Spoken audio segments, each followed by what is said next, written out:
Bom, então vamos iniciar então mais uma videoaula de PAC. Sejam bem-vindos aí então para mais uma videoaula. Espero que todo mundo esteja bem. E hoje a gente começa então uma nova fase da disciplina, que é a fase então uma fase mais de mentoria, né, de acompanhamento de projetos. E na aula de hoje eu vou fazer uma oficina, certo? Uma oficina primeiro vou mostrar um exemplo de um artigo, de estrutura, para a gente relembrar alguns conceitos, né, do que a gente viu em todas essas aulas, né, ao longo do curso. E depois eu vou mostrar, então, o objetivo da oficina e dar algumas instruções aí já para a próxima aula, que vai ter o nosso primeiro seminário. Mas isso eu falo mais para frente. Vamos começar, então, fazendo uma avaliação, né, de um artigo científico que eu enfim, eu gostei bastante desse artigo, porque é um artigo que trata, né, da nossa área, na área de recursos hídricos e saneamento ambiental. A gente, muitas vezes, né, tem trabalhos de pesquisa muito parecidos com esse aqui, e que, infelizmente, por uma questão só de deficiência mesmo, de conhecimento de redação científica, de como colocar, organizar as ideias e, e mostrar, né, a novidade do trabalho, a nossa pesquisa fica engavetada, né, em função enfim, de limitação mesmo com relação à escrita, à redação científica, e muitas vezes o trabalho fica engavetado. Eu orientei um trabalho muito parecido com esse. Foi minha primeira orientação de dissertação na UFAL, e aí muito diferente, né? Apesar dos resultados serem muito promissores e muito parecidos com o que a gente vai ver nesse artigo, os resultados, né, obtidos, né, com metodologias também similares, né? As análises foram bem similares a desse artigo. Nosso trabalho nunca saiu, nunca foi transformado numa publicação. Enfim, naquela época, lá em 2010, não tinha esse compromisso, não era uma obrigação publicar, não tinha compromisso com publicação, após estava, enfim, com 5 anos só, e o pessoal não se atentava muito nessas questões, né? Agora a gente tem um outro movimento, uma outra realidade, enfim, tudo se modificou, né? Com relação aos objetivos de pós-graduação, com relação ao onde quer que a gente quer que o aluno ele chegue, com relação à visão, à atuação. Então isso tudo se modificou e, felizmente, a gente tem outra realidade hoje. E, e aí eu vou mostrar, vou percorrer, né, assim, esse artigo completo, né, nessa oficina. É um artigo que aborda análise química da água em um rio urbano tropical, uma bacia, né, urbana tropical, que é muito parecido, né, com os nossos casos também. E ele vai focar, assim, numa análise da variação espaço-temporal de algumas variáveis de química da água. Talvez vocês tenham já até trabalhado com isso na graduação, em iniciação científica, né? E talvez vocês tenham aí resultados promissores, mas a gente sempre tenta minimizar um pouco, né, a potencialidade, né, dos nossos trabalhos e dos nossos esforços, e dar isso aqui no máximo vai para um congresso, né, publicação em anais de congresso, aqui no máximo só passa disso. O que eu quero mostrar com esse artigo é que o quanto, né, os resultados são simples, né, então não tem nada de complexidade em termos de resultados, em análises, em metodologias, mas os autores conseguiram publicar numa revista altamente conceituada, Ecology and Society, Ecology and Society é uma revista muito conceituada na área de ecologia, de meio ambiente, e o fator de impacto dela é 4, se eu não me engano, é 4.3, 4.2, e ela é a 1. Ela é classificada, né, lá no Qualis como uma revista Qualisar. Né, tá no status A, né? É uma revista de alto impacto e muito bem classificada, e que, como, né, a pergunta é a seguinte: como os autores, com resultados, né, simples em uma bacia urbana tropical muito específica, uma bacia, né, pequena, urbana, que, enfim, a gente tem várias aqui, né, no nosso estado, desse porte, com essas características, como é que esses autores conseguiram uma publicação numa revista tão conceituada? A resposta é: não tem outra alternativa senão através de uma redação científica, né, orientada ao que se espera, né, com relação a destaques, né, de novidades, né, enquadramento da sua pesquisa em relação ao conhecimento existente, a uma hipótese bem delineada, a uma hipótese bem respondida, bem validada. Não tem outro segredo. Não existe outro segredo a não ser uma boa redação, né? Orientada nesses aspectos. Então, eu queria começar a oficina, né, dizendo isso, né? Que a gente pode, né, mesmo com trabalho simples, a gente pode atingir um impacto grande. A gente pode chegar em impactos grandes com relação à comunidade científica. Eu vou dar uma geral primeiro, né, no artigo, só para que vocês vejam, né, o estilo geral, tá?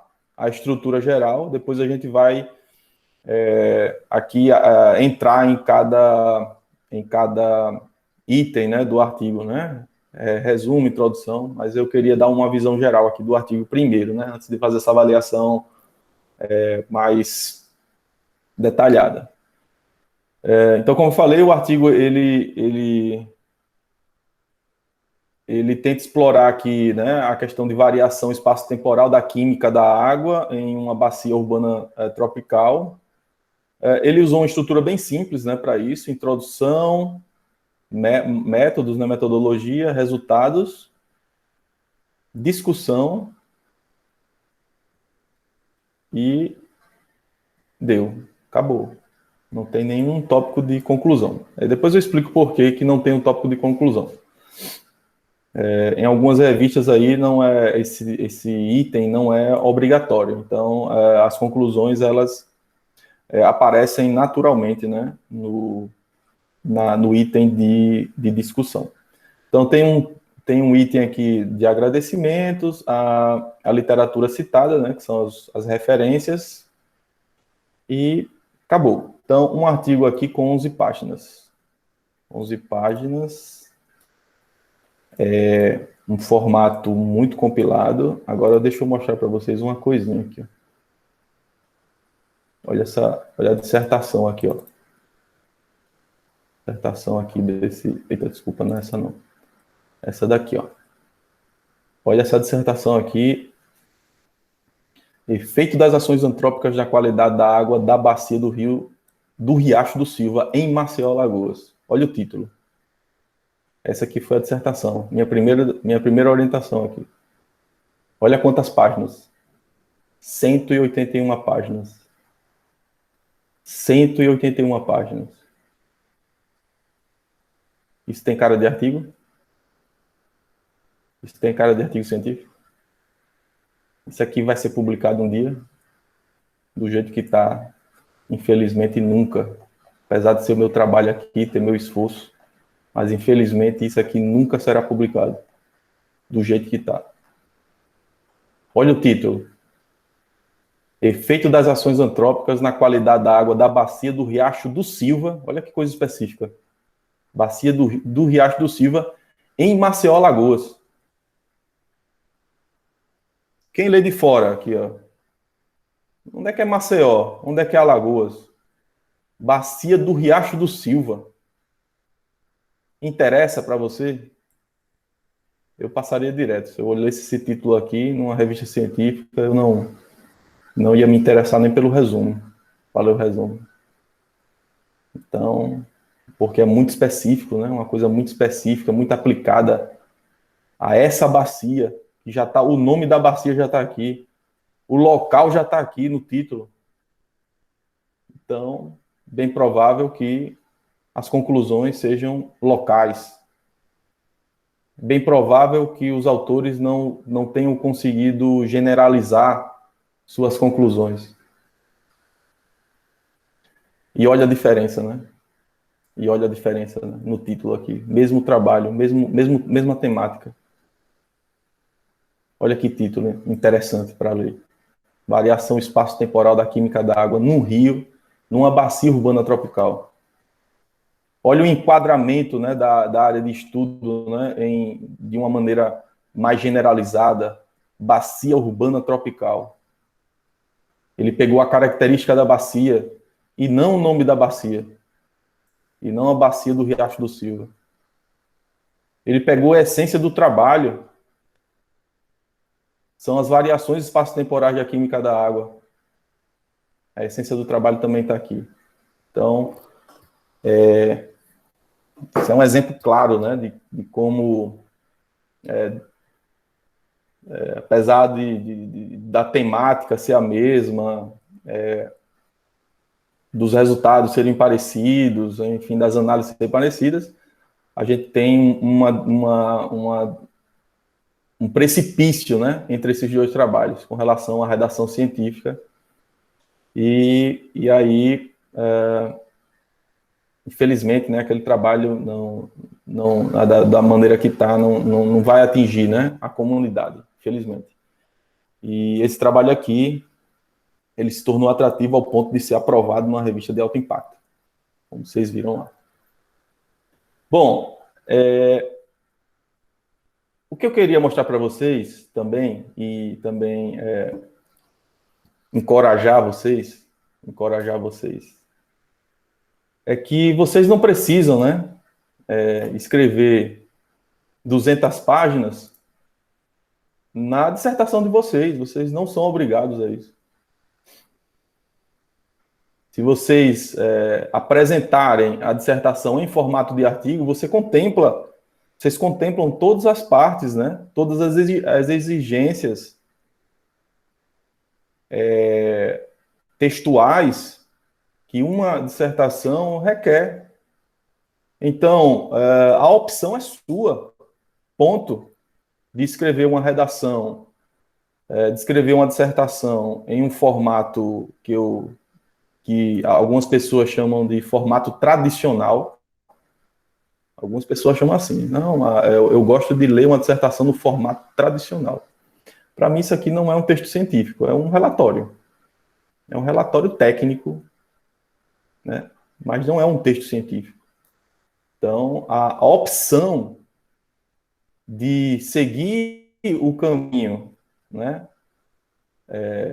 de escrever a sua dissertação em formato de artigo científico ou não, em um formato de relatório, é sua, não é do orientador. Não é do orientador. Então, é importante que vocês tenham essa consciência e que procurem fazer isso aqui. Vocês poderiam defender a dissertação de vocês com um documento de 11 páginas.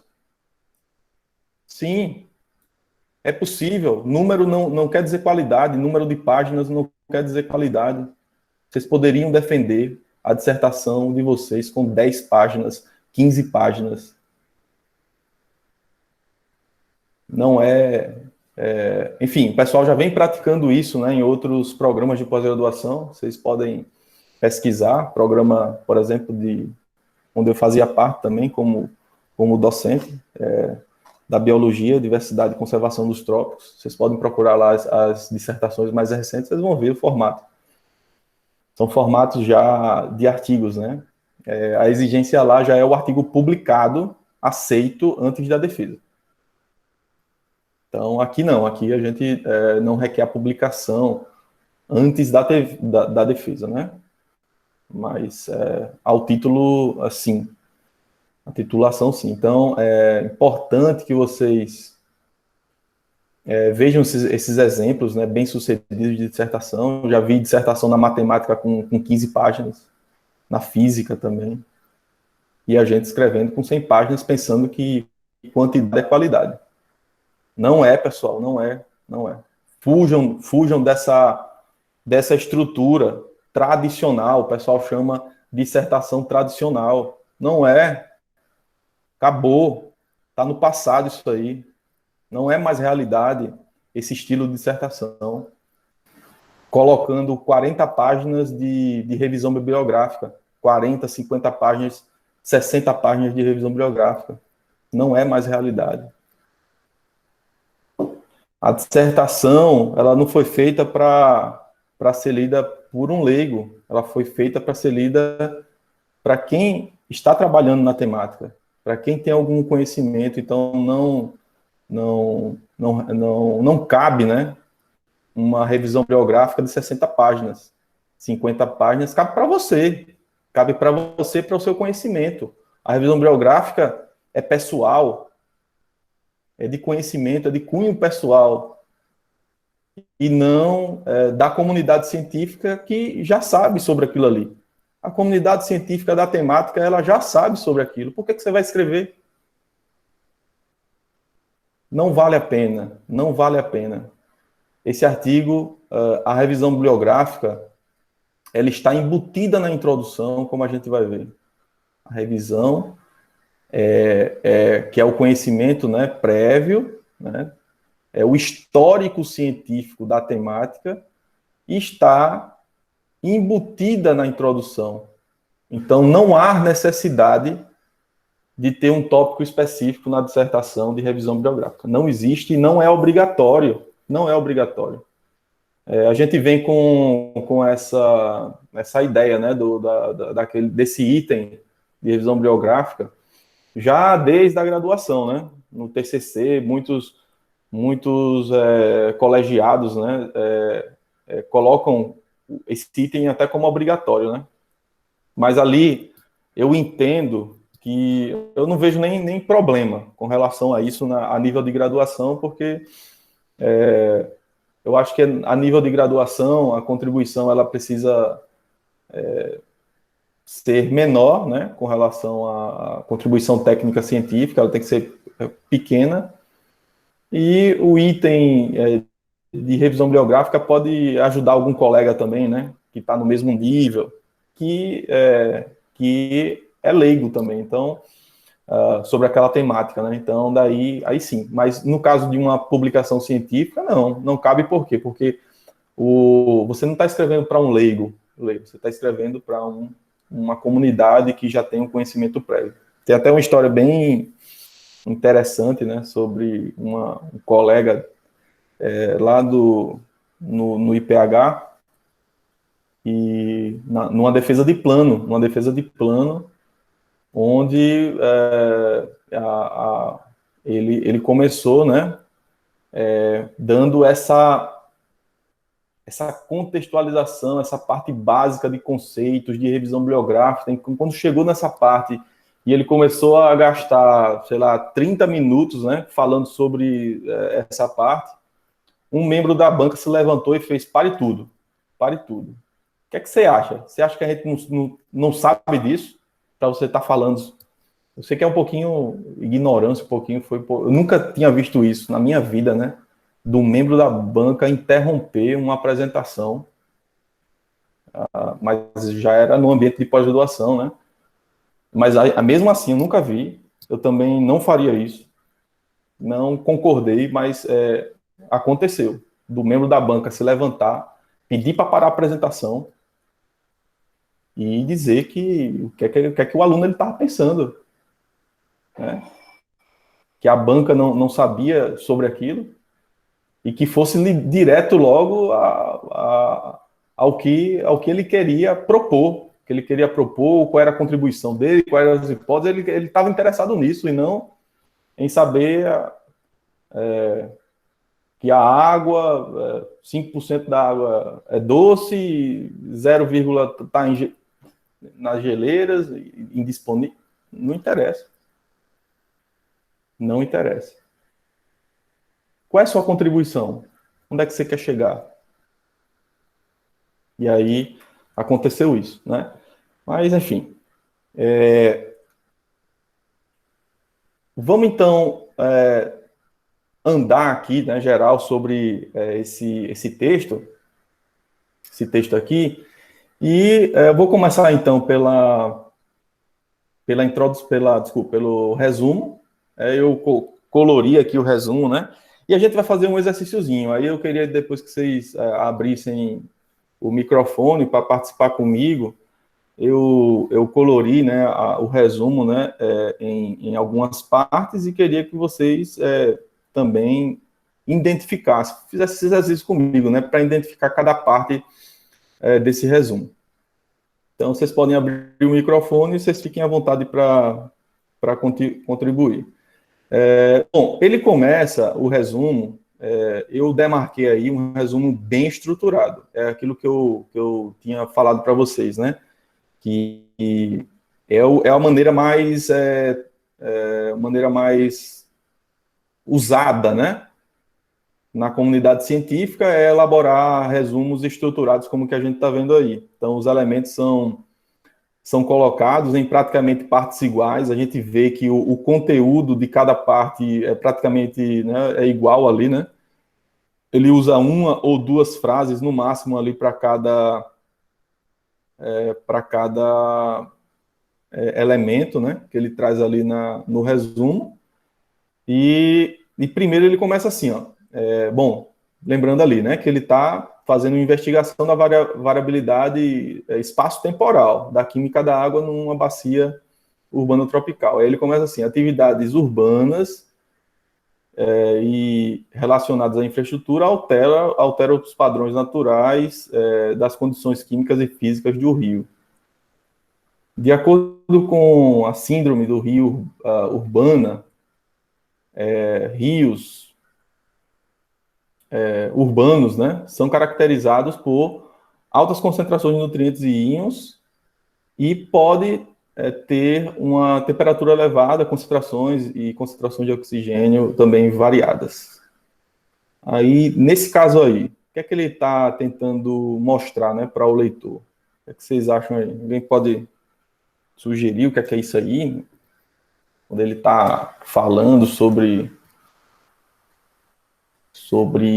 o efeito, né, de alterações urbanas na condição química e física do rio. O que é isso aí? Pode falar aí. Alguém já abriu o microfone?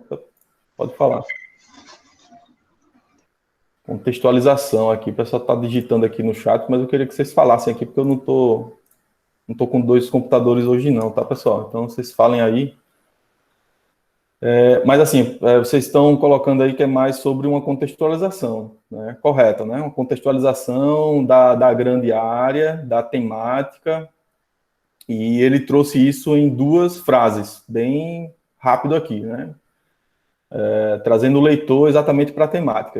O objetivo dele é isso, né? Trazer o leitor rapidamente para a temática. Então, ele traz em 2 frases aqui, no início do resumo, né? E mostra aqui meio que os impactos também, né? Que essa alteração, né? Ou a urbanização afeta já na questão da química, na química da água também, nutrientes, íons, tal, dá um efeito na temperatura, na concentração, na variabilidade das concentrações de oxigênio. Então, ele traz essa contextualização, mas é uma contextualização aqui onde ele vai afunilando, entendeu? Ele sai geral aqui, padrões, né? A urbanização afetando os padrões físicos e químicos, e depois ele já afunila dizendo quais são esses impactos gerais, né? Gerais, de maneira geral. Esse texto aqui, ele não foi copiado da introdução, ele foi feito exclusivamente aqui para o... Então, a gente não vai ver esse texto, né, na introdução. Depois ele diz aqui, aqui nós reportamos, né, nós descrevemos a variabilidade espaço-temporal na fisicoquímica do Rio em uma bacia urbanizada, altamente urbanizada, em Porto Rico. O principal objetivo do estudo foi descrever as características físico-químicas e relacioná-las à intensidade urbana, por exemplo. O EG aqui, a palavrinha mágica arretada, EG, por exemplo. Cobertura da superfície impermeável, infraestrutura da bacia, também aqui é um erro, claramente é um erro, porque ele já botou o EG aqui, ele está botando de novo, não precisaria colocar esse EG, e rodovias e densidade da rodovia e densidade de infraestrutura também do esgoto, né? Os pipes são os tubos, né? São os tubos, são a densidade de rede, vamos dizer assim, a densidade da rede. Então, o que é que seria isso aqui, né? Quando ele fala aqui o que é que ele fez, né? O que é que ele fez, the main objective, principal objetivo, o que é que ele está falando aqui, hein?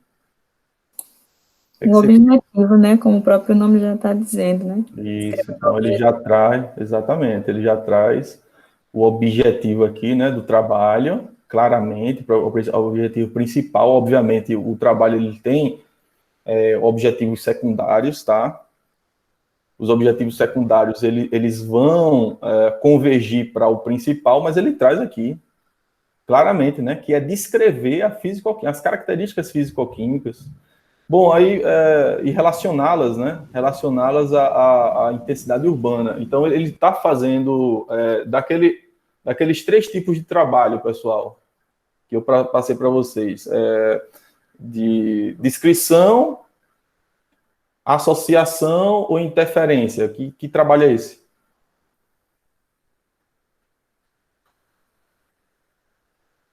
O que é que vocês acham aí? É um trabalho de interferência? É um trabalho de associação? É um trabalho de descrição?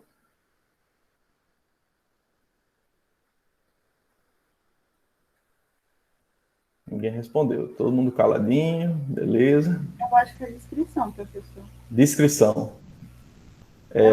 Bom, apesar da palavra aqui tem explícita, né? Que ele faz uma descrição das características fisioquímicas, mas ele faz aqui uma relação entre elas, como é que elas estão relacionadas à intensidade urbana, à urbanização. Então, ele relaciona.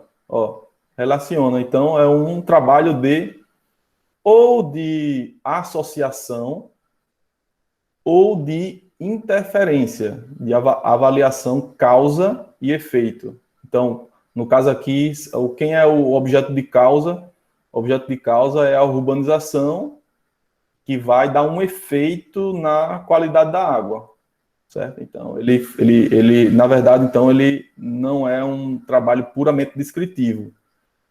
E aí, quando ele faz esses trabalhos, né, de associação ou de interferência, então ele já já chama uma atenção, né? Que legal, isso aqui ele vai falar sobre interferência, como é que a urbanização está afetando a qualidade de água, a química da água, tal, e está relacionando com essas variáveis aqui, aí já dá um up, né, no trabalho, né? Já ganha uma qualidade bem significativa. Ô, professor, certo? Sim. Não sei se estaria errada. O senhor, naquele artigo que o senhor passou para a gente sobre qualidade de escrita e produção, também tem uma parte que ele também se referia à aproximação com o leitor, né? Aí nessa parte, ela acredita que pode até ver essa aproximação, né? Quando ele fala que nós reportamos. Ah, sim. Boa. O termo que ele usou aqui, né? No pessoal, né? Ele não é numa pessoa indefinida, ele vai no pessoal. Nós reportamos. E, assim, no português, alguém me perguntou, não lembro quem foi já, professor, o que é que a gente usa no pessoal ou no impessoal? Eu disse, olha, no português não é comum o pessoal. Mas no inglês é muito comum. É muito comum. Então, vocês vão ler textos, né, quando se refere aos resultados da pesquisa, se usa muito o nós. Nós achamos, nós reportamos, nós identificamos. Porque aí é o pessoal, porque quem fez isso? Foram os autores, né, da pesquisa. Enquanto no português não é comum colocar esse tipo de construção. Então é comum, foi encontrado, foi identificado, é sempre em pessoal, né? Certo? Mas foi uma boa observação, nessa questão da linguagem, na pessoa, né? De linguagem aí que se usa aí nesse caso aí. Bem comum. Muito bem, vamos dar continuidade então. Então, isso é um trabalho, pode ser um trabalho de associação ou interferência.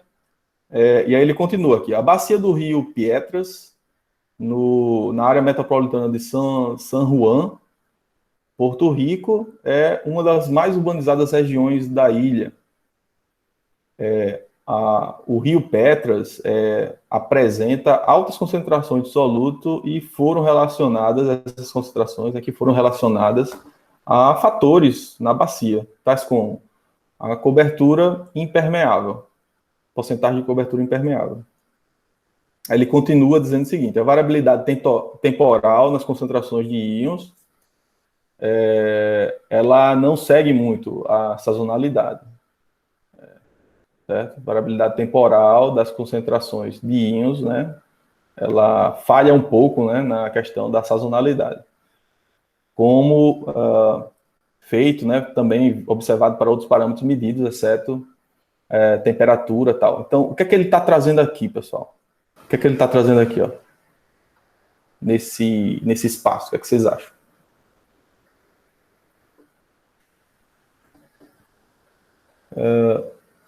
Eu acho que eu errei aqui na separação um pouquinho, mas assim, nessas duas frases iniciais aqui, ó, ele está trazendo um pouquinho de metodologia, falando sobre a área de estudo, falando sobre a área de estudo, e depois ele já fala aqui sobre os resultados aqui, ó, na sequência. O rio Piedras apresentou altas concentrações relacionadas a fatores na bacia. Isso aqui é resultado já, né? Que é para estar marcado já diferente. Depois eu ajeito isso aqui. E depois ele fala da variabilidade temporal das concentrações aqui de íons, né? Que faltou um pouco, não tem muita sazonalidade e tal. E aí, enfim, ele continua aqui. Tá? Então, eu tenho aqui uma frasezinha sobre metodologia, só trazendo o objeto, né, o sujeito, e depois ele já fala aqui sobre os resultados. Na sequência, ele continua aqui, ó, espacialmente, né, uma coisa ele falou, ó, temporalmente, variabilidade temporal, o artigo dele é variabilidade espaço-temporal, então ele fala um pouco sobre a variabilidade temporal de resultados e depois ele fala sobre a variabilidade espacial. No caso da variabilidade espacial, a fisicoquímica do rio foi fortemente relacionada à cobertura impermeável e também à densidade de infraestrutura urbana. Embora a bacia é servida, né, com um sistema de coleta de esgoto, mas tem descargas ilegais e uma fraca infraestrutura, que provavelmente essa é a razão, né, seja responsável por essa elevada concentração de íons que foi encontrada. Então, no caso aqui, ó, o que é que eu tenho? Ele fala um pouco, né, essa primeira frase aqui, ela fala sobre o principal resultado com relação à variabilidade espacial, certo? E na sequência aqui, ele faz um pouquinho, né, ele responde um pouquinho por que isso acontece. Então, na sequência, ele já traz a explicação, que é uma conclusão, né? Que é uma conclusão do trabalho. E no final, aqui, ele traz a principal conclusão, né? Que o rio Piedras é um exemplo de resposta de uma bacia urbana tropical após, né, lançamentos de esgoto, muitos lançamentos, mesmo após, né, que muitos lançamentos de esgoto são removidos. assim, destaca-se a importância de uma manutenção da infraestrutura e do gerenciamento, do escoamento para controlar as concentrações de íons em rios tropicais. Veja só que aqui, ele já está trazendo aqui, ó, uma contribuição bem mais ampla do que na bacia. Vê que ele já... aqui ele já saiu do específico, né? Dos resultados que são muito específicos, ele foi generalizando, que é um bom exemplo de uma resposta de uma bacia urbana tropical. Então, é como se ele enquadrasse, né, essa bacia num ambiente maior e que os resultados dela podem também ser válidos, né, para esse tipo de bacia com essas características, certo? E ele destaca a importância da manutenção da infraestrutura e do escoamento para o controle, porque ele viu que esses dois aspectos, esses dois aspectos aqui, é um fator de causa relevante para a questão das concentrações de íons, que ele nesse caso aqui, ele encontrou concentrações elevadas. Então, ele faz uma avaliação, né, da causa e efeito e destaca, né, que esses são os dois fatores aqui relevantes.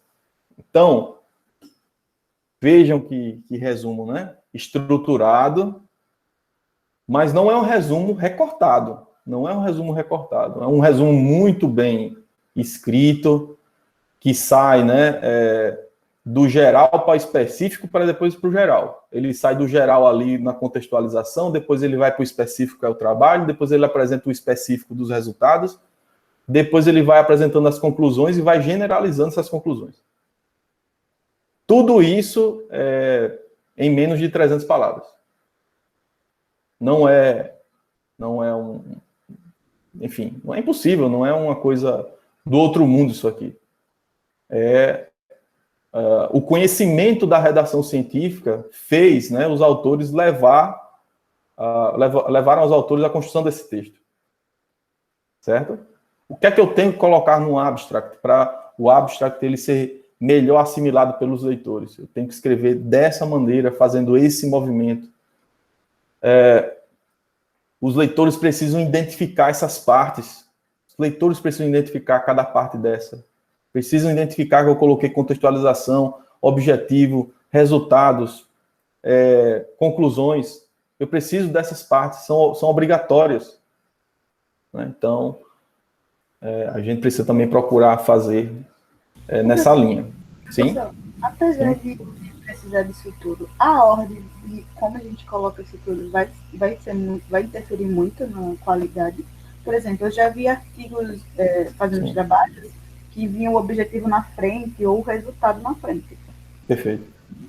Não, como a gente tinha comentado também, né, que o abstract também, ele pode ser não estruturado. Nesse caso aí que você está falando, é um abstract mais livre, né, onde ele já traz, logo no começo do abstract, o principal resultado ou objetivo do trabalho. Quando ele corta, ele tira essa contextualização, geralmente a revista ela é muito específica e essa contextualização aqui ela é irrelevante, porque a revista é muito específica. Nesse caso aqui, ó, a revista não é específica, é uma revista mais ampla, né? Ecologia e Sociedade. Então, os autores precisam aqui colocar alguma coisa de contextualização para que o leitor ele saiba exatamente qual é a temática. Então, vai ter um grupo de leitores aqui que vai interessar pelo tema, por essa temática, e outros, a maioria não, né? Porque é uma revista mais ampla, certo? Aí, realmente, nenhuma específica não cabe essa parte. Aí vocês podem começar pelo objetivo, né? Pelo objetivo, e aí o teu resumo ficar bem mais curtinho. Mas a parte não estruturada, mas um resumo não estruturado, ele não precisa necessariamente seguir essa ordem, né? Então, eu posso trazer, por exemplo, uma conclusão já para a primeira sentença aqui, né, do resumo. Então, essa questão da ordem, não precisa ser respeitada, né? Mas, assim, eu não recomendo para quem está começando. Depois que a gente ganha, né, uma certa bagagem, aí sim você fica mais à vontade de fazer esse tipo de resumo, tá? Que não segue a estrutura. Mas vocês vejam que aqui eles não fizeram isso, eles seguiram um padrão, seguiram um padrãozinho, que é o que é o altamente esperado, né? Para um avaliador ou para um leitor aqui de texto científico. Esse padrãozinho aqui é perfeito, perfeito mesmo. Eu diria aqui que eles atingiram, né, um grau de perfeição nesse resumo muito, muito bom, e que eles mostraram completamente, né, assim, a contribuição do trabalho, onde é que eles queriam chegar, né, e mostraram para o leitor que não é um trabalho específico, né, que a contribuição ela é maior, está enquadrada num tipo de bacia, né, que pode ser também observado em outros lugares. Então, esse tipo de problema, de variabilidade, não é um problema local. Não é um problema local. Várias bacias, né, têm esse problema de efeito, né, da urbanização nessa variabilidade aqui. Então, não cabe a gente fazer descrição específica, né, no trabalho, porque ele só vai ser apreciado porque para quem tem interesse naquela bacia específica. Então, aqui ele faz esse movimento que aí convida, né, você que está trabalhando numa bacia diferente, mas que tem características parecidas, né, a ler esse trabalho e a considerar esse trabalho na tua revisão também. Eu acho que os leitores aqui, né, eu não sei se eles fizeram isso, mas eu penso que eles planejaram essa escrita visando a citação, visando lá na frente, em ser citado, em ser considerado em trabalhos futuros, né, como uma referência, né, em trabalhos futuros. Então, eles fazem essa redação visando, né, eles serem considerados, né, em trabalhos, né, futuros. Muito bem. Alguém tem uma questão no resumo que queira colocar aqui? Eu vou dar uma corrigida aqui, viu, pessoal? Porque aqui, por exemplo, que está em amarelo, na verdade, metodologia é só essa primeira frase, depois aqui ele já entra com resultados, né, específicos do trabalho, variabilidade temporal e depois espacial, e depois ele já entra com as conclusões. Então, eu, por exemplo, aqui nessa leitura rápida, que eu fiz uma classificação rápida, agora lendo com mais detalhes, eu vi que isso aqui precisa ser revisado, né? Então, esse exercício, eu recomendo, né, ser feito sempre, né, em toda leitura, de revisão bibliográfica. Vocês estão lendo coisas bem específicas, né, agora para o trabalho de vocês. E esse tipo de classificação aqui, mapeamento, eu recomendo muito, muito mesmo.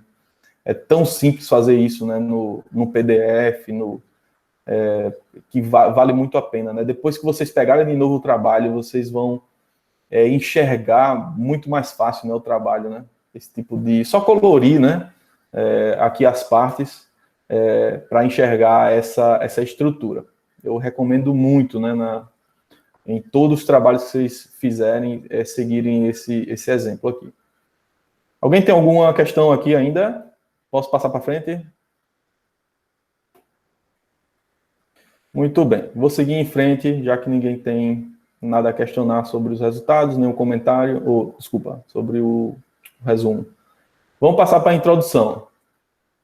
Bom, como é que ele começa uma introdução, né? Um trabalho como esse, né? De variabilidade espaço-temporal da qualidade de água, como é que ele começa uma introdução?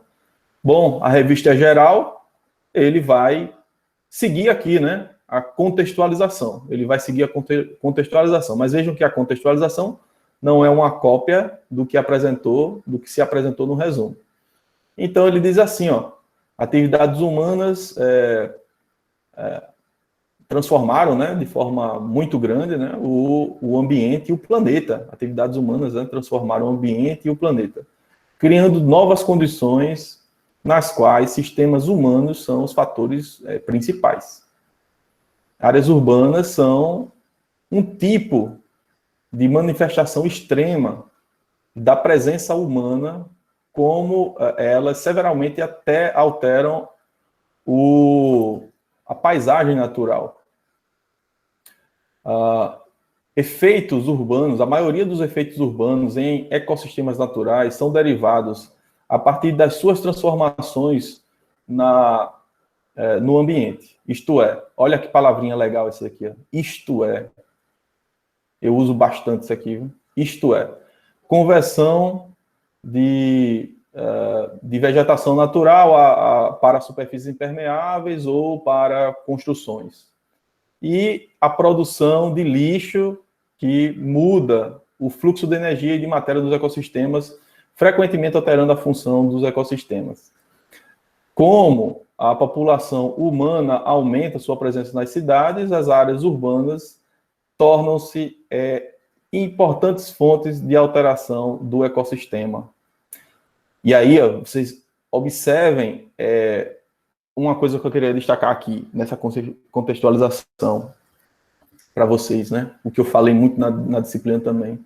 Olha as referências, olha as citações. Vocês acham que tem alguma coisa copiada do que eu li? O fluxo, né, de ideias aqui é perfeito, né? Ele sai das atividades, como é que elas alteram, os tipos de manifestação, os efeitos, e aí ele vai citando, ao final da frase, né, as referências, são referências mais básicas, né? Se a gente for olhar essas referências, elas são referências que eu chamei de âncora, né? Referências âncoras, que elas são usadas exatamente para justificar aqui, né, ou validar a ideia geral na contextualização. Então, são referências âncoras. Muito bem. Então, veja que praticamente toda frase que ele traz aqui na contextualização, ao final ele traz de onde é que veio aquela ideia, né, de onde é que ele tirou aquela ideia ali, né, ou ele está validando, né, a ideia que ele está colocando aqui, mas não é uma cópia, de maneira nenhuma, porque a gente enxerga exatamente, né, de forma muito clara esse movimento aqui, os textos conectados, né. Então, aqui, ó, rios são particularmente vulneráveis porque eles integram o ambiente, né, a paisagem. E as características físico-químicas da água dos rios refletem tanto, né, a sedimentação geológica, que eles drenam e também afetam aqui a questão do que está no entorno da bacia, nas entradas, né, a partir do entorno das bacias. Então, e outra referência. Então, ele vê aqui que os rios são vulneráveis, né, por ter essas características, né, tanto o efeito de sedimentação geológica e aí ele traz o trabalho, onde esse trabalho aqui, provavelmente, ele viu essa relação entre físico-química da água e essa relação com a sedimentação geológica e as entradas, né, que estavam no entorno da bacia. Obviamente, né, provavelmente essas entradas aqui do entorno da bacia foram exploradas de formas específicas nesse trabalho. As variáveis operacionais a gente não consegue saber quais são essas variáveis operacionais, porque a gente está contextualizando aqui, não cabe citar essas variáveis operacionais, mas vejam como os autores eles apresentam de forma bem geral, assim, né? De forma bem genérica, assim, os principais achados também, né? Desse trabalho, mas dentro do contexto do seu trabalho, Então, isso aqui foi usado para justificar a minha contextualização. Então, isso é um movimento muito interessante, certo? Continuando aqui, eu já pintei de outra cor para vocês perceberem uma coisa. Não sei se vocês vão perceber, mas olha só essa frase, essas duas próximas frases aqui. Ó. Rios urbanos mostram sinais físico-químicos particulares que refletem em quantidades altas, né, de entrada deles recebidas a partir das bacias do entorno. Dessa forma, bacias urbanas, a química da água em bacias urbanas podem ser usadas para monitorar os efeitos das atividades humanas no ambiente. Isso aqui é um movimento super interessante, né? Esse finalzinho de frase aqui, esse final de parágrafo, ele fez um movimento mas muito relevante, porque ele saiu aqui de um contexto mais geral do que das atividades humanas, como elas estão transformando os ambientes. Ele foi afunilando dos ambientes, né, das bacias hidrográficas para rios. Olha só, saiu do ambiente, foi para rios e depois ele focou aqui em rios urbanos. Olha o movimento geral e foi afunilando. Rios podem ser urbanos ou rurais, né? Aí aqui ele já dá uma outra noção. Aí depois ele afunilou rios urbanos. E rios urbanos. Por quê? Porque o trabalho dele é numa bacia urbana tropical. E ele afunilou e chegou aqui, ó, no parágrafo, esse movimento, né? Dentro do parágrafo eu tenho um movimento aqui de afunilamento. Do geral para o específico, no caso aqui, são os rios urbanos. Então, esse movimento a gente precisa procurar fazer no planejamento da escrita e não na marra. Vocês pensam que isso aqui foi feito? Não foi feito um planejamento para essa escrita? Saiu, enfim, da cabeça de um dos autores, sem nenhum planejamento? Não foi feito, pessoal. Isso aqui isso foi feito um planejamento de redação, de roteiro, foi um roteiro de escrita para que se chegasse nesse afunilamento aqui. Então é importante. Então, Sim. o que eu achei interessante foi essas duas últimas frases, essa última frase, na verdade, que ele colocou. Sim. Ele está mostrando a relevância dele, do trabalho dele, e por que estudar sobre as bacias urbanas. Perfeito também, né? Também ele traz essa relevância aqui no final, né? Por que é importante, né, estudar, né? E aí o leitor já enxerga aqui que é um trabalho relevante, né, para a comunidade.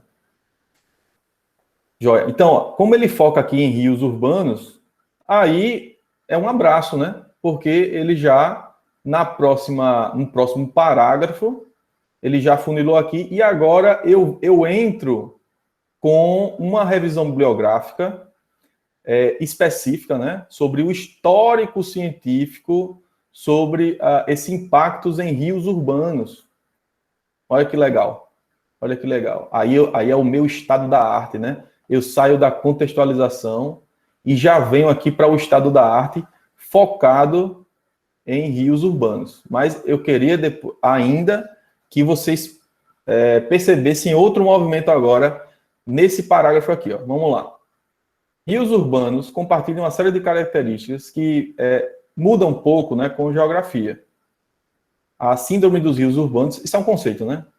A síndrome dos rios urbanos é um modelo de conceito que resume os efeitos da urbanização e a resposta dos rios à urbanização. Efeitos comuns de urbanização em rios incluem, dentre eles, alteração geomorfológica do canal devido à mudança, né, na entrega de sedimentos, fluxos, né, rápidos hidrológicos associados à quantidade grande de superfície permeável e perda de biota nativa e aumento de espécies não nativas como resultados de mudanças ambientais. Essa palavra é mágica. Essas são as preposições, né? Então, isso aqui a gente precisa usar muito aqui, o in addition. Além disso, né? Então eu estou continuando aqui a minha ideia, né? Quando eu coloco o in addition, eu estou querendo dar continuidade aqui na minha ideia, né? Estou ainda dando essa continuidade. O que é que ele está falando aqui? Ele está falando dos efeitos, né? De alterações em rios urbanos. Em adição, ou além disso, rios urbanos, a maioria dos rios urbanos aumentaram a concentração de solutos, exemplo, nutrientes, rios, contaminantes relativos a rios, né? Em relação a rios florestados, rios rurais, né? Rios rurais. Aí tem aqui uma referência, olha só, a referência para mostrar que, né, que isso aqui já aconteceu, né? Isso aqui foi visto também em trabalho aqui. Entre os nutrientes, né? Entre os nutrientes maiores, né? Aqueles maiores, o nitrogênio, fósforo, enfim. O aumento da urbanização a urbanização aumentou, né, a concentração de nitrogênio nos rios e a exportação de nitrogênio para ecossistemas a montante, downstream a montante e áreas costeiras. Então, você vê que essa parte da urbanização, como é que ela afeta, por exemplo, a concentração de oxigênio, a tendência é aumentar a exportação de nitrogênio para ecossistemas que estão a jusante, downstream a jusante, né, abaixo. Concentração de solutos, em geral, são positivamente relacionadas à densidade da infraestrutura urbana em bacias. Exemplo, a infraestrutura é o quê? Rodovias, construções, tubulações. Beleza. Aí eu marquei em verde mais claro para vocês enxergarem uma coisinha legal aqui, ó. Olha só. Essa última frase aqui, ó. Estudos em áreas urbanas na Austrália mostraram que a concentração de nitrogênio em rios são relacionadas à infraestrutura de esgoto na bacia. Olha só, ele mostrou um estudo aqui que tem essa relação. Tais como densidade de tanques sépticos, consequentemente, os solutos, né? A maior parte dos solutos foram fortemente relacionadas à porcentagem impermeável na bacia. Então, você vê aqui que ele já traz, né, alguma coisa, né, do que... O que é isso aqui, pessoal? O que é isso aqui? Alguém pode dizer? Eu não quero dizer, não. Eu queria que alguém... Ia ficar feliz pra caramba se alguém reconhecesse isso aqui. O que ele quis trazer aqui, ó? Estudos... Pode falar aí. Alguém ligou o microfone. Seria já o indicativo da lacuna? Da lacuna, vocês acham aí? Acho que é o estado da arte. Estado da arte, certo. Está no estado da arte ainda, mas eu acho que já está chegando em algo que está sendo estudado novo agora, né? Ele traz um resultado, certo? Aqui de um estudo anterior. E ele diz o seguinte, que o que é esperado? O que é esperado? O esperado é que a maior parte dos solutos, né, nitrogênio, enfim, íons e tal, eles se relacionem com a superfície impermeável. Isso o que é isso aqui? É o que é uma conclusão altamente esperada em estudos de associação entre causa e efeito com relação a essa avaliação, né, do efeito urbano na concentração de solutos, no caso da qualidade de água, né, vamos dizer assim, mais geral, assim, certo? Então, quando o leitor ele lê isso, ele já coloca em mente que esse aqui é o resultado esperado. Se esse trabalho ele apresentar uma coisa diferente dessa, pode apresentar, né? Mas se esse trabalho apresentar uma coisa diferente dessa conclusão, que é altamente esperada, ele sabe que, enfim, uma novidade, para ele vai ser uma novidade, e ele vai esperar, o leitor espera que essa novidade ela seja explicada. Certo? Mas, enfim, esse estudo ele também pode corroborar com isso aqui, né? Ele pode corroborar, né? A gente não sabe ainda o que é que aconteceu nesse estudo, mas a gente agora já sabe exatamente qual é o que é altamente esperado em termos de conclusão para esse tipo de trabalho, para esse tipo de temática. Então, eu destaquei isso aqui para vocês tentarem enxergar essa questão aqui no estado da arte, né? Trazer essas contribuições, né? Do que se espera, né?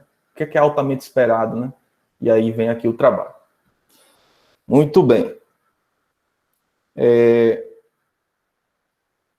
Aqui ele não tem uma lacuna, especificamente, né? Ele não abre, né? Mas ele, né? Eu acho que ele vai abrir mais para frente. Vamos continuar. Seguinte.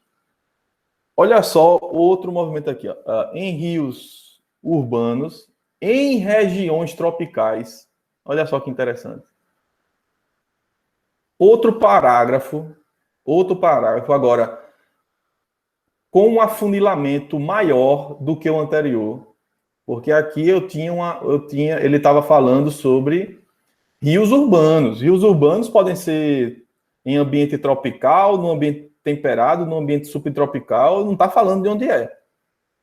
E aqui, no próximo parágrafo, ele afunila o seu estado da arte para rios urbanos em regiões tropicais. Olha que movimento fantástico, né? Na introdução aqui. Afunilei, né? Regiões tropicais. Então, ele diz, rios urbanos em regiões tropicais receberam pouco atenção ainda. Opa! Aí já chama a atenção do leitor. Eita! Rapaz, então tem pouca coisa, né? Explorada aqui. Essas conclusões aqui, a Austrália realmente não. A Austrália é tropical, né, minha gente? Né? Mas não tem tanta contribuição aqui ainda, né? Eu não lembro aqui pelos trópicos. Eu acho que é subtropical a Austrália. Subtropical. E aí eu tenho aqui ele fala que em regiões tropicais isso recebeu pouca atenção ainda. Mas a descrição de sintomas para outras regiões urbanas são esperadas, olha só que legal, são esperadas ser similares nos trópicos. Então, ou seja, isso aqui também é esperado aqui em ambientes tropicais. Tá? Então, sugerindo talvez aqui que a questão do clima não seja tão importante na variabilidade desses componentes de qualidade de água que ele está explorando, certo? Então, ele traz isso aqui, né? Que teve menos atenção, mas que é esperado que seja similar o resultado, né? Beleza. Em ilhas tropicais, os rios urbanos, né?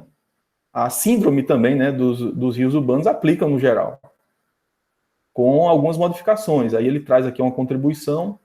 Por exemplo, os rios urbanos em Porto Rico e no Havaí têm fauna nativa, e em particular peixe, camarão, e também são menos vulneráveis a efeitos urbanos. A maior parte dos peixes nativos e camarões são capazes de manter, né, sua população em rios urbanos, tão quanto aqui eles permanecem conectados aos estuários, onde seus estágios lavais, né, são desenvolvidos aqui. Além disso, rios em trópicos úmidos não mostram um aumento esperado da variabilidade de descarga, isto é, essa descarga rápida, né, de vazão, porque por conta da frequência de chuva e do solo saturado nessas áreas. Por outro lado, a química da água e a concentração de soluto segue, né, o padrão esperado de enriquecimento de valores com o aumento da urbanização. Então, ele traz aqui o que é esperado também no caso de rios urbanos tropicais. O que é esperado? Aí ele afunila aqui, Sim, mas no Rio Petras, na bacia do Rio Petras, em Porto Rico, a concentração de soluto aumenta com a porcentagem da bacia. Ele tem um trabalho aqui anterior ao dele que viu isso já, que já tem um aumento. Contudo, olha só, eu destaquei aqui com outra cor. Contudo, nosso entendimento, our understanding, nosso entendimento permanece limitado, e as relações entre a infraestrutura e a concentração de solutos nos rios não foi explorada em regiões tropicais. O que é isso aqui, no final? A lacuna. Aí sim. Agora, claramente, a lacuna. Minha gente, se eu não lesse mais a introdução, se eu parasse a introdução por aqui, eu já sabia qual é o objetivo dele. Eu já sabia qual era a contribuição do trabalho. Ele mostrou claramente aqui que o trabalho anterior não conseguiu explorar essas questões na bacia do Rio Porto e que a contribuição dele vai ser essa. Vai ser dar essa contribuição para explorar essas relações melhor, né? E que esse entendimento ainda permanece limitado. Eu nem precisaria ler mais a introdução, já sei o que, é que ele quer fazer. Certo? Então, procurem, né? E aqui morre, né? Eu acho, né? Deixa eu ver aqui na sequência. Assim, aqui ele morre o estado da arte, porque ele foi afunilando a descrição, mas vejam que a revisão bibliográfica pegou os artigos são os mais novos, ó. Esse artigo aqui é de quando? 2014. Vejam as citações, que elas são próximas, né, dos últimos 5 anos aqui, a maioria delas, em relação ao ano de publicação desse trabalho, e elas são mais recentes do que as citações âncoras, que foram utilizadas aqui ó, no início da introdução, né, para contextualizar. Então, é muito claro, né, esse movimento aqui. E aí ele vai dando esse histórico, de contribuições, histórico científico, já bem focado na temática aqui, muito focado na temática. E aí, agora cada um já começa a pensar, né, no seu trabalho, como é que poderia escrever, né, uma introdução melhor, né, do que escreveu na dissertação, no TCC, quem sabe, né? Vamos lá. Professor, agora com toda essa explicação do senhor, assim, para fechar todo esse assunto, né? Quando a gente fez o trabalho com a aula passada, a gente ainda conseguia entender o que tinha que fazer e o que avaliar. Mas agora, com essa explicação do senhor, meio que fechou com chave de ouro, assim, essa parte, e ficou bem claro agora. Todas as dúvidas. Que bom aí que dá para esclarecer mesmo, né? Porque, assim, essa parte teórica não dá para explorar muito essas questões, né? Tem que ser nessas oficinas específicas, né? Onde a gente vai fazendo esse trabalho mais perto, né? De mentoria, para que vocês consigam enxergar melhor essa parte teórica que já ficou para trás aí na disciplina.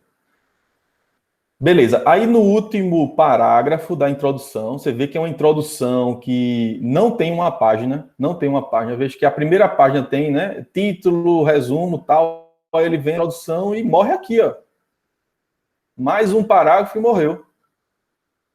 Não dá uma página essa introdução, não dá uma página. E o que é que ele trouxe aqui? Ele trouxe tudo de revisão bibliográfica, de contextualização, de lacuna, certo? Do trabalho. Aí, o último parágrafo é um abraço. É um abraço por quê? Porque eu já destaquei aqui a minha lacuna e o leitor ele já sabe o que eu provavelmente vou explorar no trabalho aqui. Então, ele vem aqui dizendo assim, ó,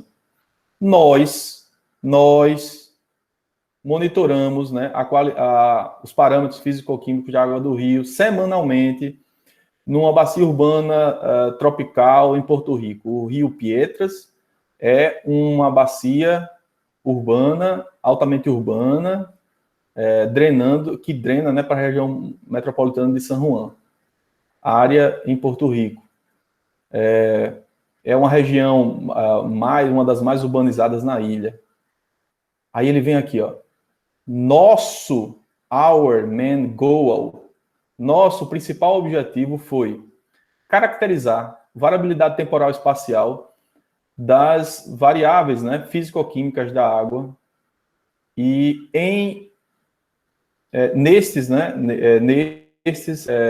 nessa área de estudo, né, afetada e olha que legal essa palavra, understudied, que é pouco estudada, né? Understudied, pouco estudada. Isso é bem legal. Isso aqui mostra também a importância, né, de se explorar esse tema aqui, né, nesse tipo de área, né, que não foi tão explorada aqui. Aí, enfim, a minha introdução, se ele quisesse essa introdução, ele parava por aqui, né, mas como eu falei, também é possível, no final da introdução, trazer um pouco do que vem no trabalho, trazer um pouco do que vem. Eu já vi muito, né, muito trabalho de dissertação que traz fluxograma, mostrando assim um resumo, né, do trabalho, enfim, muito texto, até tópico específico mostrando sobre isso aqui. O que é que os autores fizeram aqui? Eles trouxeram isso de forma muito resumida aqui, ó. Veja só. Além disso, nós também avaliamos as características da bacia. Por exemplo, aí vem a questão da permeabilidade, a densidade de infraestrutura ou a porção de áreas verdes, que foram relacionadas à variação, né, dessa qualidade da água, certo? Dessas variáveis físico-químicas. Então, o que é que ele está trazendo aqui na sequência? Ele traz um objetivo específico. Ele traz um objetivo. Nós também avaliamos essas características, como é que afetam essas características, como é que afetam essa variabilidade físico-química. Isso aqui é um objetivo específico. Eu precisei escrever um tópico de objetivo? Não descrevendo objetivo geral, objetivos específicos. Não precisa. Está aqui, ó, que é um objetivo específico. Mas o que é que eu quero atingir, assim, atingir no estudo? É o entendimento, olha só, que legal. Eu quero atingir o objetivo geral, né, do estudo, é entender como as atividades humanas, elas são transformadas, estão transformando o ecossistema do rio nessa bacia, e como essas transformações podem afetar os serviços desse ecossistema e a saúde humana. Olha que legal. Ele já dá uma deixa aqui, né, do que ele vai explorar também na discussão, viu? Eu vou explorar isso aqui, viu? Eu não vou só fazer uma descrição dessa relação aqui de causa e efeito, não, mas eu vou explorar questões maiores aqui de como é que isso pode estar transformando os serviços do ecossistema e na saúde humana também. Isso é show de bola. Por quê? Porque como a revista fala de ecossistemas, né, ecologia e sociedade, olha só que sacada dos autores, né? Então, eu preciso dar uma contribuição aqui, ó, senão, para enquadrar o meu trabalho mais no escopo da revista Ecologia e Sociedade. Vejam aqui. Ecologia, serviços de ecossistema, sociedade, saúde humana. Perfeito. Perfeito, enquadrou no escopo da revista.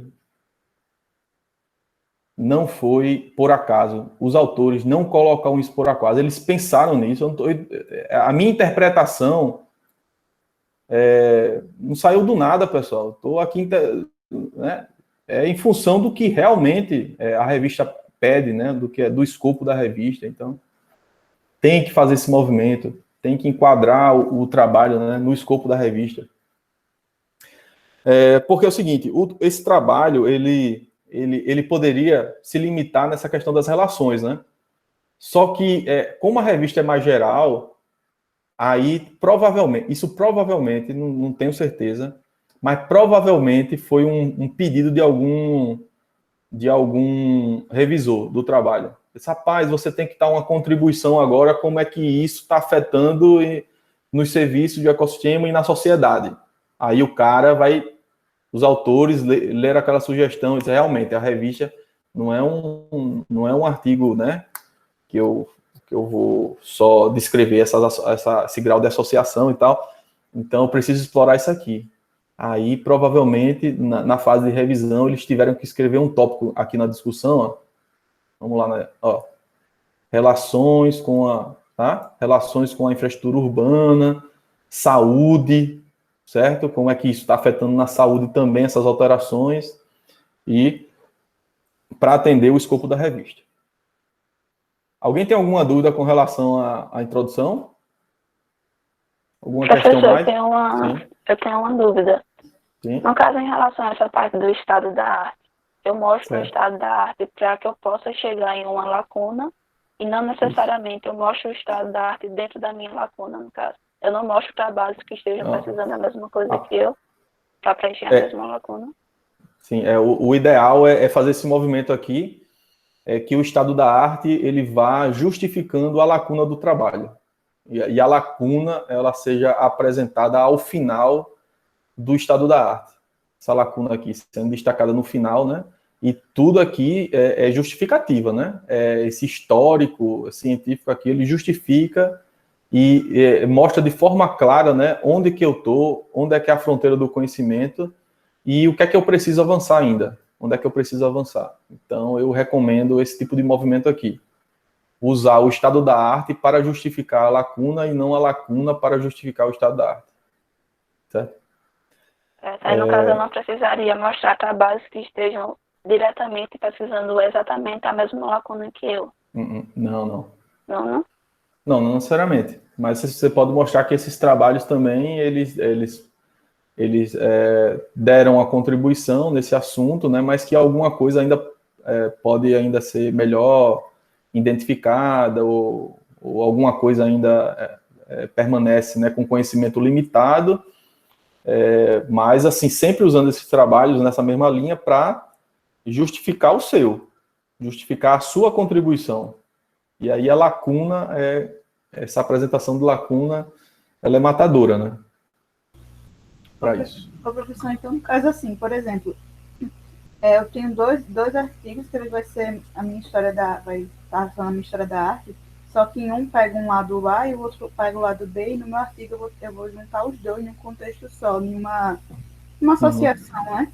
Então, no caso, essa seria minha lacuna, né? Juntar essas duas áreas e avaliar isso, no caso? Assim, para mim é difícil, né? Com essas informações que você está me dando agora, dizer qual é a melhor maneira, né? Mas o que eu digo a você é que tente fazer como eles fizeram aqui, né? De coletar todo esse conhecimento, tudo que já se sabe nessa temática mais específica, né? A sua temática, você quer explorar uma temática que é específica, e você precisa explorar esses trabalhos também, né? Que são mais específicos, né? Que estão mais alinhados ao seu, e destacar a sua contribuição em relação a esses trabalhos que já existem, né? Porque mostrar ao leitor a fronteira, né? Que é esse histórico recente, e mostrar a sua contribuição. Mas, assim, eu acho que na próxima oficina vai ficar mais fácil eu enxergar, assim, o trabalho de cada um, e aí eu opinar sobre cada um, tá? O que é que cada um pode fazer na introdução para melhorar. A gente vai ter um momento para isso. Entendi, professor. Obrigada. Certo. Tá, João. Professor, só mais um ponto que me chamou a atenção em um artigo de Qualiza 1 foi que ele separou o tópico objetivo da introdução. O tópico 1 era introdução e o tópico 2 era apenas objetivo. Isso seria usual ou correto? Não é usual. Talvez seja uma exigência da revista, mas as revistas científicas, a maioria, não colocam o objetivo explícito. Não tem uma seção explícita de objetivos. O objetivo sempre é no final da introdução. O último parágrafo da introdução sempre traz o objetivo. Certo? Não é usual. Essa é a verdade. Obrigado, professor. Nada. Vamos continuar, então? Vamos lá. Já estamos avançados aqui na hora, 9h20. Mas vamos lá. Da metodologia. Vamos lá. Vamos ver a questão de metodologia. O que é que eu falei na aula anterior? A metodologia. Qual é a estrutura da metodologia? Primeiro, o que é que a gente tem que apresentar? O sujeito do estudo. Sujeito do estudo, depois a gente tem que apresentar o quê? O delineamento, depois a gente tem que fazer uma descrição mais detalhada, né, dos dados e depois das análises. Vejam, né? Vamos tentar enxergar essa estrutura aqui, dentro da metodologia. Primeiro, ele faz uma pequena descrição da bacia do Rio Pietras. Esse aqui é a bacia do Rio Pietras, drena uma grande porção, né, da área metropolitana de San Juan, em Porto Rico. San Juan é altamente urbanizado, com uma densidade populacional de 3.190 pessoas por quilômetro quadrado. Aqui tem um censo, né? E a bacia origina aproximadamente 150, não sei o que é isso aqui, não. MASL. Esse aqui eu não sei. E também tem um gradiente, né? Com seu primeiro 8 quilômetros antes de alcançar a área mais baixa, né? Da bacia. Então, aqui ele faz uma descrição geral, né, da bacia. Veja que ele usou o mesmo trabalho aqui, né, que é aquele trabalho que ele usou na introdução aqui, ó, Jesus, Crespo e Ramírez, 2011. Esse trabalho foi um trabalho anterior ao dele, e ele aqui viu que tinha que explorar mais coisas, né, a partir desse trabalho. E aqui ele usa esse trabalho aqui também para fazer uma descrição da bacia, né, detalhes aqui, né, sobre a área da bacia, sobre... isso aqui deve ser a área.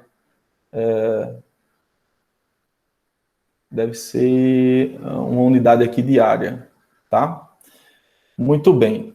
E isso aqui não é usual, né? Isso aqui realmente não é uma unidade de área usual. E aí ele fala aqui, ó, a bacia é uma bacia pequena, né? Deve ser quilômetros quadrados aqui, mas 150 quilômetros quadrados é uma bacia bem pequenininha. O rio foi fortemente modificado por atividades humanas e mesmo, né, em áreas da bacia que mudaram, né, ao longo do tempo, essas bacias que mudaram ao longo do tempo por conta de alterações de fluxos. Aí ele traz uma referência. Esse trabalho aqui descreve, né, que o Rio Petras, né, como tendo, né, uma área de bacia de... tá aqui a área. 49 quilômetros quadrados em 1970, em contraste com as últimas medições aqui, em 2011, esse trabalho aqui trouxe que a área seria de 67 quilômetros quadrados. A diferença representa o grande número de modificações que o rio teve, né, ao longo do tempo, em particular na parte baixa da bacia. Na parte baixa da bacia, onde essa região aqui, Porto Novo do Rio, se juntou ao rio principal. Beleza. Além disso, a bacia foi afetada por canalização e linhas de concreto, né, em inúmeros tributários. Pavimentação, então, ocorreu pavimentação de rios intermitentes e efêmeros e um movimento de terra, né, considerável que foi remodificou aqui a topografia local. Tá, remodelou a topografia local.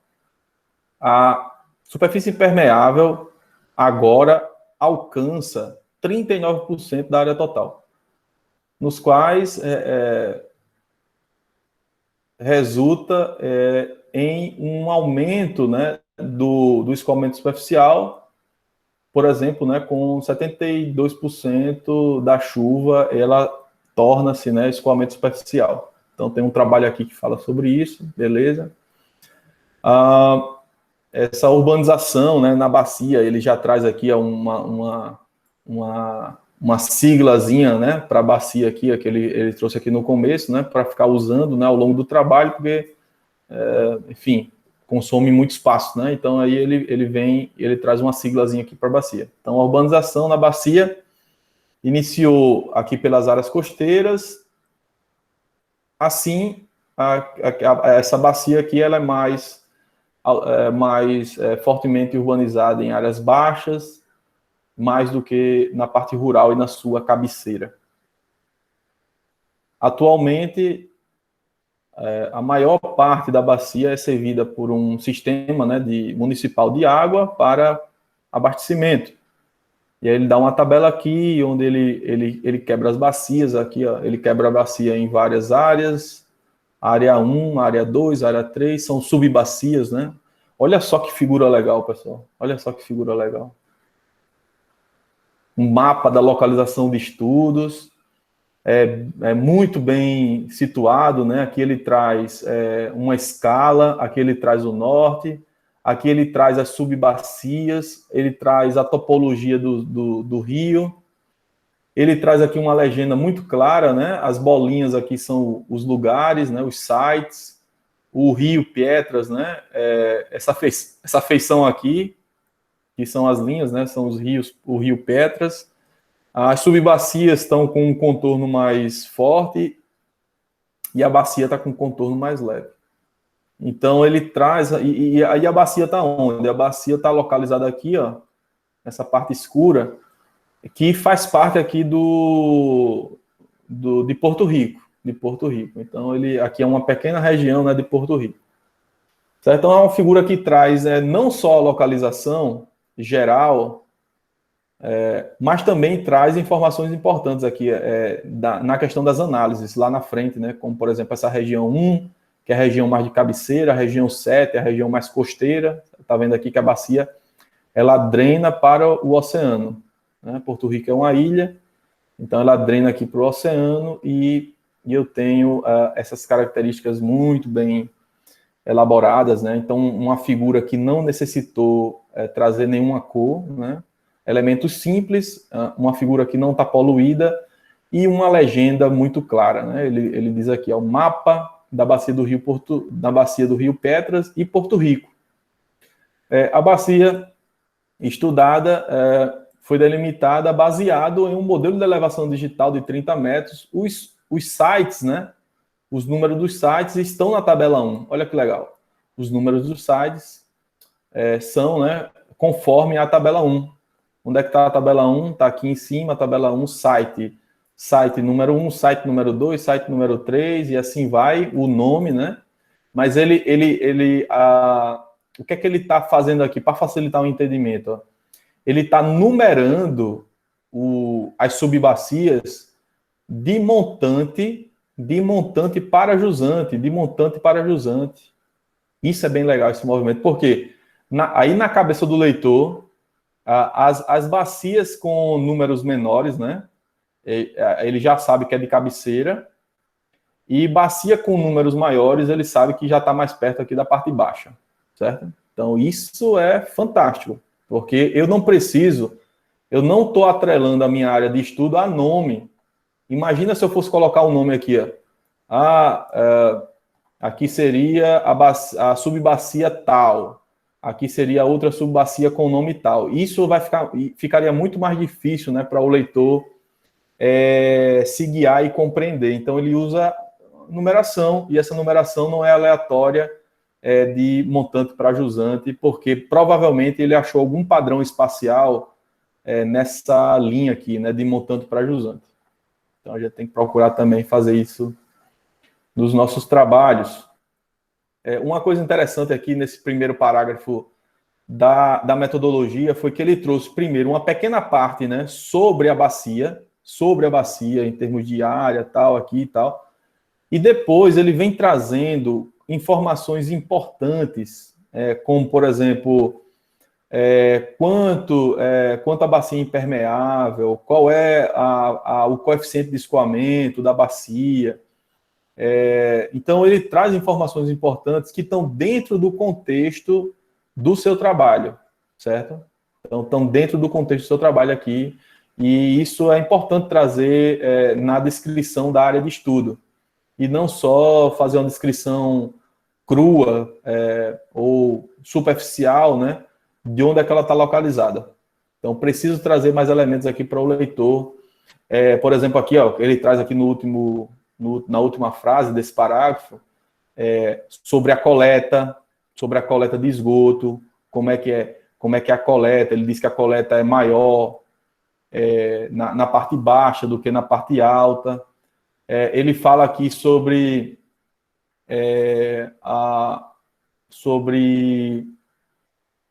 ai, meu Deus, não é tempestade isso aqui, storm waters seriam cheias, né? Cheias, desculpa. cheias, né? Então, ele fala aqui sobre um pouco, né, sobre essa questão, certo? De eventos chuvosos, né? O histórico de eventos chuvosos. Então, tudo isso é importante. Tudo que está dentro do contexto do trabalho que acontece na área de estudo no objeto, a gente precisa trazer aqui e rechear o leitor com essas informações de históricos, né? Do que é que a bacia tem de infraestrutura, enfim, desses padrões aqui, né, de padrões aqui que ele observou, né, a questão de impermeabilização. Aí no próximo parágrafo aqui da área de estudo, ele traz um pouco sobre a delimitação da bacia. Então, a bacia foi delimitada em 8 sites, os quais são associados à área de estudo focal, né, do programa. Então tem um programa aqui também, né, que ele usou, né, que está alinhado, essa delimitação está alinhada com esse programa Ultra, tá? Os tributários selecionados foram facilmente acessados por rodovias, né, que cruzam, né, esses tributários, esses rios, e as amostras foram conduzidas semanalmente, as amostras de aula. Então ele diz a frequência aqui, ó. Frequência semanalmente. 6 dos sites foram pequenos tributários com um delineamento claro, né, das subbacias. Consequentemente, 2, né, foram localizados no rio principal. Aqui está faltando aqui stream, né, está faltando aqui um erro de tipologia aqui, né, está faltando aqui, teria que ser corrigido, o pessoal da revisão não viu isso aqui.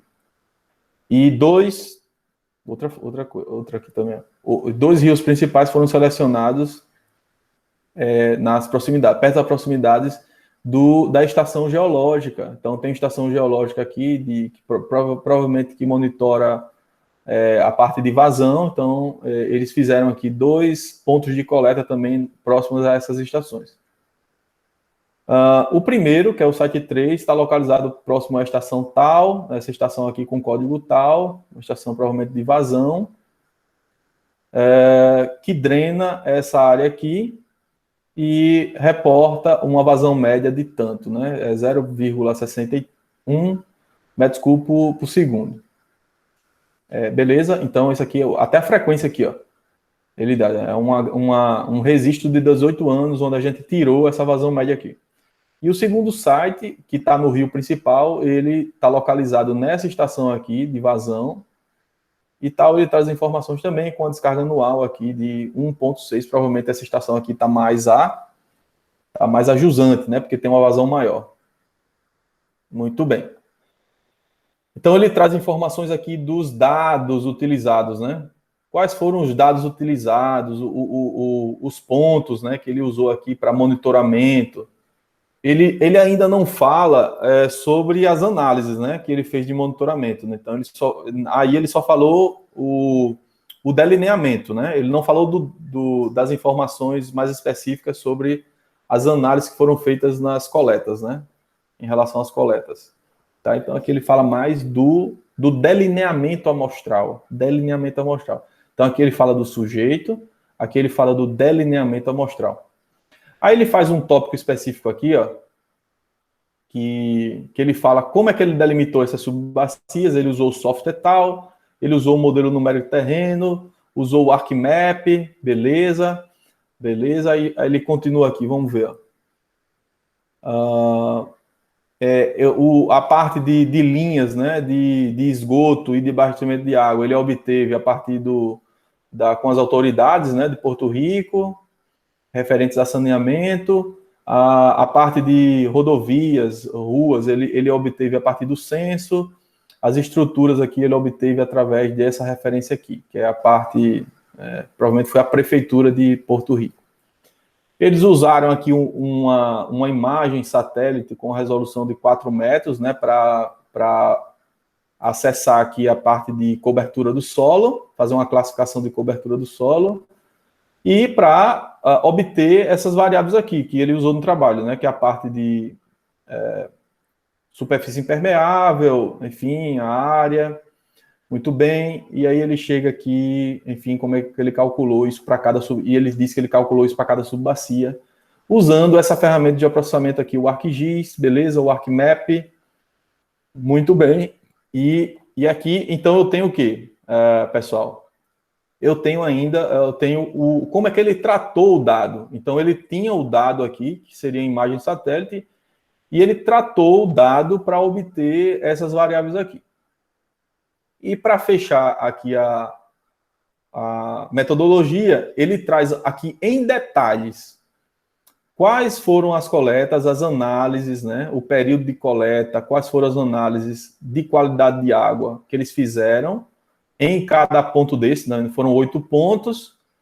A gente já sabe que é uma frequência semanal. Agora aqui ele traz aqui que foi de 2011 até o presente, mas ele só usou provavelmente até abril de 2012, certo? Então ele pegou o primeiro relatório que acabou em 2012. Então foi um ano de dados com uma frequência então semanal, e as variáveis foram coletadas, né, usando, né, enfim, aí ele fala aqui mantidas acondicionadas, resfriadas, tal. Aí ele passou um filtro, né, para fazer as análises, determinou as concentrações dos íons. Então tá aqui os íons.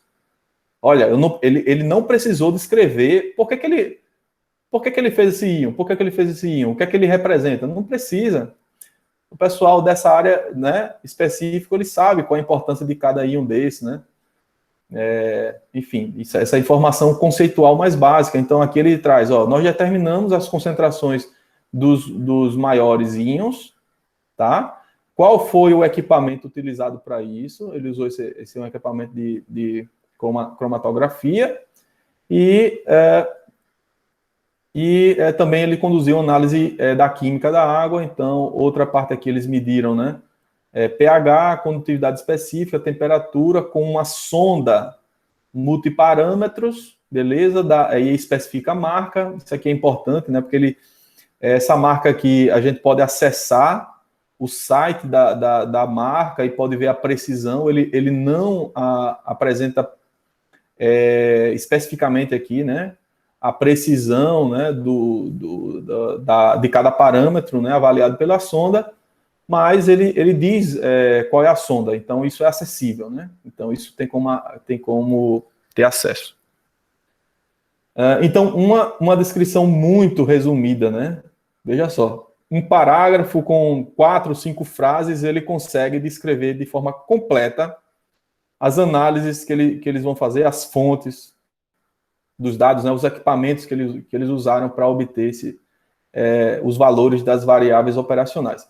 E fechando aqui, ele traz as análises. Então aqui são os dados, né, como é que eles foram avaliados, e fechou aqui com as análises estatísticas. Olha que legal. Exatamente como a gente recomenda lá, né, no curso, para a metodologia. E olha que ele estruturou, né, estruturou bem, né, para que o leitor ele identificasse essa estrutura. Então, quais foram as análises? Nós calculamos média, desvios padrões, mínimos, máximos para cada variável medida, como uma maneira de caracterizar sua variabilidade. Nós usamos também regressão múltipla para identificar as variáveis, como é que as variáveis de cobertura do solo foram relacionadas com as concentrações de solutos nos rios e os parâmetros físico-químicos. E nós reconhecemos que as regressões múltiplas são limitadas, em particular, dão tamanho da amostragem, né, dado, né, esse tamanho aqui das amostras são 8 sites só. Então as regressões múltiplas com 8 pontos são limitadas. Então quer dizer o seguinte, né, que elas trazem uma confiança menor do que se eu tivesse muito mais pontos distribuídos no espaço, né? Mas nós consideramos a análise válida como uma ferramenta exploratória. Então, ele já está colocando um pouquinho da limitação aqui sobre metodologia, né? Metodologia das análises espaciais. Então, vai ter um efeito, né? Essa pouca quantidade de sites que ele coloca aqui no espaço, então vai ter um efeito lá na precisão, tá? Dessas análises espaciais. Mas vejam que com relação à análise temporal é bem interessante, né? Ele tem uma medição por semana ao longo de um ano inteiro. Deve dar umas 50 e pouco amostras aí. Para completar, nós usamos a análise de componentes principais para no intuito dos nossos para enxergar gradientes, né? Gradientes, tanto espaciais, ele não está falando se é gradiente espacial ou temporal, e as concentrações, né? Ele quer ver esses gradientes nas concentrações dos solutos e na fisicoquímica. Nós, então, relacionamos esses gradientes, que são os eixos, né, da PCA, com as variáveis de cobertura do solo, usando regressões lineares, e a PCA foi rodada usando o software tal e regressões simples e múltiplas, ele usou o R para isso. Então, veja como a maneira resumida, né? Ele está trazendo alguma metodologia aqui da PCA? As equações? Nada, né? Nada. Mas ele está trazendo o propósito. Nós usamos a PCA para quê? Para avaliar aqui, ó, no intuito de avaliar esses gradientes, como esses gradientes no espaço e no tempo se relacionam com essas concentrações. E a PCA foi usado o software tal para isso e as regressões foram usadas o outro software aqui. Então, pessoal, vejam, né, que de maneira simples, menos de uma página, eles conseguem trazer de forma completa a metodologia, todos os elementos, né, que são recomendados para vocês, foram recomendados na aula passada, estão aí. E outra coisa muito interessante o nível, né, de detalhamento que ele dá não é tão grande e também não é tão simples. Por quê? Porque o que é que a gente tem que se preocupar no nível de detalhamento aqui? É que a metodologia ela seja reproduzida por outra pessoa. Então, de nada compromete, né, essa maneira mais simples, né, compacta, de apresentar as análises aqui que ele fez, né, em um parágrafo só, em um parágrafo muito curtinho. Então, resume todas as análises que ele fez ao longo do trabalho, mas ele destacou mais os propósitos, né? Quais são os propósitos de cada análise, né? Então, isso que a gente precisa compreender e usar também nos nossos trabalhos.